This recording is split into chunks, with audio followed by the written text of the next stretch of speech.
কল্পনা করুন, মাঝ আকাশে বিমানে বসে আছেন আর আপনার পাশের যাত্রীটি হঠাৎ অদ্ভুত আচরণ শুরু করল। এই মহিলাটি অনবরত লালা ঝরাচ্ছে, যেন তার ওপর কোনো অশুভ ছায়া ভর করেছে।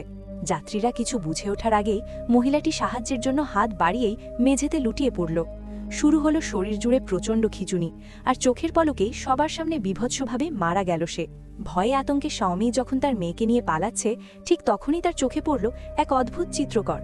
লোকটির আঁকা প্রতিটি ছবি হুবহু বাস্তব হয়ে ধরা দিচ্ছে। স্বামী ডায়েরির শেষ পাতাটা উল্টাতেই দেখল চিত্রকর নিজেই জ্যান্ত পুড়ে ছাই হয়ে গেল। এখনই কি শেষ?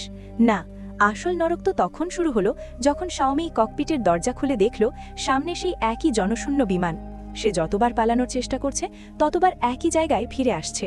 মা আর মেয়ে আটকা পড়ে গেছে এক অন্তহীন সময়ের গোলকধাঁধায়। তারা কি কোনোদিন এই অভিশপ্ত বিমান থেকে বেরোতে পারবে, নাকি এই রহস্যময় লুপেই শেষ হয়ে যাবে তাদের জীবন?